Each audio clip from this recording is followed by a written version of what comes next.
assists and 19,000 at Chase Center. This series, I think, has a real chance to be a classic. Jaylen Brown safely to begin this game. Curry stops and fires a three. Got it. And he is on fire with 21 now in this quarter.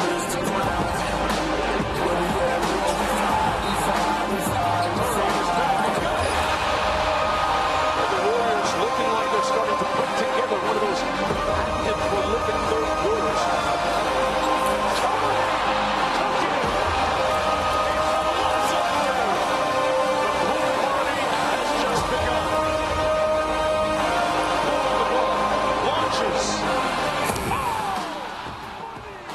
So the Golden State Warriors even the series, the finals, at one game apiece. The Splash Brothers and their cousins. Well, Game 3 of the NBA Finals between the Warriors and the Celtics gets underway later on Wednesday at TD Garden Arena in Boston, with fans expecting another explosive affair. The teams traded wins over the first two games at Chase Center in San Francisco. In Game 1, the Warriors dominated the first three quarters, but Al Horford, who shot the three ball like never before in his career, roused the Celtics in the fourth, and they outscored the Warriors 40-16 to register a facile win. In Game 2, the Warriors hit their stride in the third quarter, outscoring the Celtics by 21, en route to a comfortable win. It was their largest point differential in any quarter of an NBA Finals game in franchise history. Draymond Green brought his A game in the second clash. Despite picking up a technical foul in the first quarter, he held Jason Tatum and Jaylen Brown to a combined 1 of 10 shooting. Here's Celtics coach Ime Udoka commenting on the Warriors' physicality and the impact of Draymond Green. The main thing is to continue to stay composed. And with us, I don't think it's the talking as much, as the physicality that they brought. That was noticeable. And we know, obviously, that's what Green does. And it tries to kind of bleed over into the team. But for us, it's to be who you are. I told him if I was a player or who I was, I'd probably get a double technical immediately. But that's not everybody. And so do what you do and block it out or meet physicality with physicality. As the Celtics coach, Ime Udoka seemingly challenging his players to be more physical with Draymond Green. So, I have seen this movie several times before. A team loses a game in the playoffs. It always happens in the playoffs. And the other team starts complaining about how physical the other team is.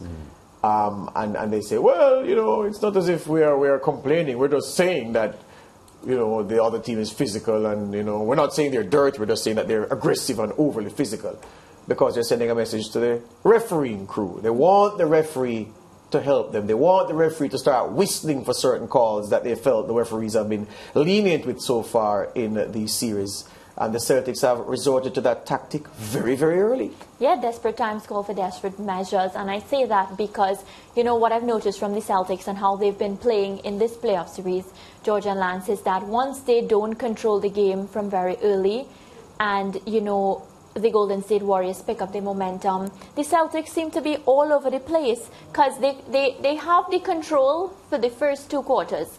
The moment that they come back out into the third quarter, you notice that, there seems to be a bit of disarray among the players once things don't go their way. So I can understand why they're calling on the ref in such a subtle manner. And they're doing so because Draymond Green is somebody who is always known for being very physical and aggressive. So much so that when we had Alistair on the show, you were doing football, I believe. I had asked Alistair one of my serious questions with the time I decided to ask Alistair.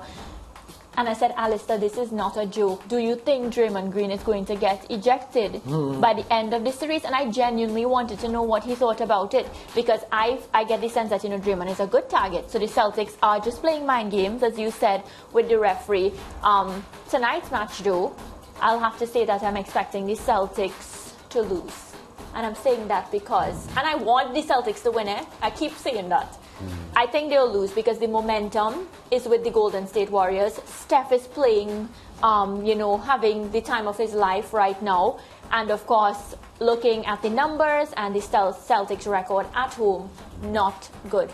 Not even playing at home is not an advantage for them based on what we've seen. Yeah, well, you know, when we were analyzing game one, George said something very important, that there were parts in the game that the Golden State Warriors just didn't appear to have an answer to what the Celtics were delivering. Now, I think we all have picked the Warriors to win this series, but I don't think the Celtics is a team that we can underestimate.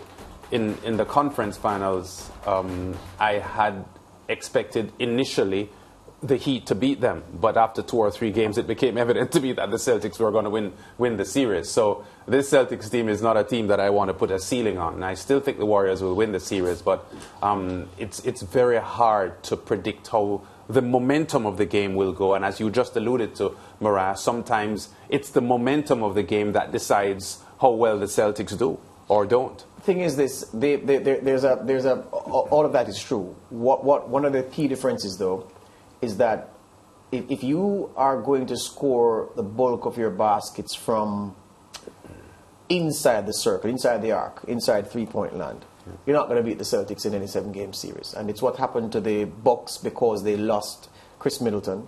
Giannis started the season shooting the 3-ball better than he has ever done in his career, but still not a good 3-point shooter. So a lot of the damage was being done inside the arc. The Celtics defense is so good that they're going to kill you there. Yeah. So without Middleton and the outside threat, it was not easy, but it was a more manageable task for the Celtics to control the Bucks. And so Giannis alone couldn't beat them in that series. Come to the series against the Heat. Duncan Robinson wasn't himself shooting from outside for the Heat. And Tyler Hero's injuries robbed the Heat of that man outside the arc who could really open the game up. Because when you don't have the outside shooters, suddenly defending now becomes concentrated in the circle. And as the offensive team, the opponents, the Heat and the Bucks, they wanted the Celtics to be running over to the perimeter, trying to stop a man from shooting a corner 3, running back to the top of the arc, trying to stop from there. That is removed. The difference now is that the Warriors have the perimeter shooting intact. Steph is not injured. He's fit. Klay Thompson, even though he's not the old Klay Thompson, but he's capable at any time of clicking into gear, getting into groove. Yeah?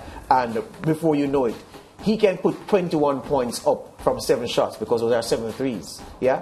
The Celtics have a problem with the threat that the Warriors carry from outside the arc because of the quality of their shooting from the perimeter, especially with the greatest shooter in the history of the NBA operating and active. And that's part of the problem they have. And Draymond Green is taking liberties because I agree with the Celtics that some of what he did in the game 2, I know some refereeing crews who would have whistled on a few occasions for some of the foul, for some of the contact that he initiated. But I'm just saying that I think the Warriors and the tools they have superior to the tools that the Bucks and the Heat have, and that is the uniqueness of the challenge that the Celtics face. All right, so let's call tonight's game now. Well, Warriors for me in the series, I said to my friend, I saw him at a cafe, I said, well, given that the Celtics won game 1, it's going to be 4-2. Yeah? So I'm still going to go with 4-2. 4-2. 4-2 means that you're giving the Celtics another One more win. win. You're not just Is it tonight? tonight. If they win tonight, it changes all of that now, lads. I Does? agree. Yeah, I yeah. agree. Why does it? Because at 2-1 to the Celtics, the Warriors are going to be forced to do things differently to what they're good at and what they're used to. Okay. And in trying to When you do that, change a game, it could, yeah. So I agree. The Warriors have to win tonight and No, the go on to Celtics win have to 4-2. win tonight so they can change the game. No, the Warriors have to win tonight so that they can win 4-2. If the Celtics win tonight, we're in trouble. Yeah. Marah is in conflict. The team she wants to win, she isn't sure if they're going to win. James Harden's team dropped out a long time ago. I don't understand Mariah's Can I tell you conflict. what of the somebody two. asked me Of the about two. it last night, and I had to shamelessly tell them That. I used to support a player. I have no team now and no player. Okay. All right. Thank you for that. We'll break on that point. We'll break.